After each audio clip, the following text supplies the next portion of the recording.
प्रभागामध्ये एक चर्चा सुरू आहे की विकास जो आहे आदिवासी पाड्यामध्ये केला गेलेला नाही, अशी या ठिकाणी चर्चा प्रभागामध्ये सुरू आहे. काय सांगाल?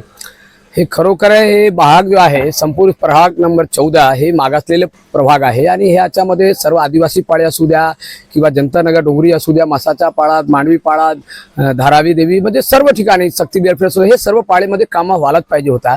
पण या ठिकाणी सत्तेमध्ये बसलेले लोक 15 वर्षापासून 2015 पासून महापालिकेवर यांची महापौर सुद्धा आहे, त्या लोकांनी काम केलेलं नाही. परंतु आपल्या आदरणीय मंत्री महोदय साहेब सनाईक साहेबांनी 3 वर्षामध्ये ज्यांनी झालेलं नाही ते भूतोन भविष्यती असं काम केलेलं आहे.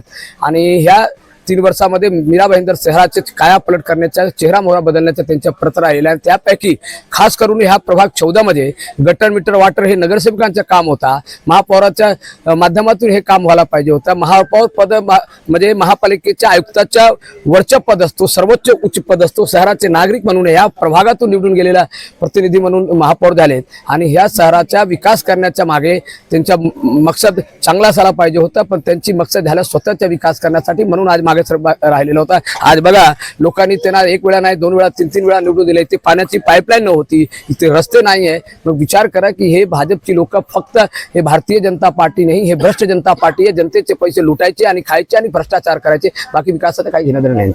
तुमच्या आता तुम्ही निवडून आल्यानंतर, तुमचे उमेदवार निवडून आल्यानंतर तुमच्या माध्यमातून प्रभागामध्ये काय काय सुविधा केल्या जाणार? हे बघा काय सुविधा केले तर आपल्याला माहित आहे.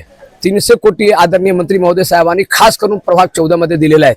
मी मागे सांगितलं तुम्हाला की गटर, रोड, शौचालय हे नगरसेवकांचे काम होता. पाण्याची पाईपलाईन टाकण्याचं काम नगरसेवकांचं होतं, पण साहेबांनी केलेलं आहे. आणि तुम्हाला सांगतोय मी की ह्या 4ही आमच्या नगरसेवकाला लोकांनी निवडून द्या आणि सरनाईक साहेबांचा हात बळकट करा.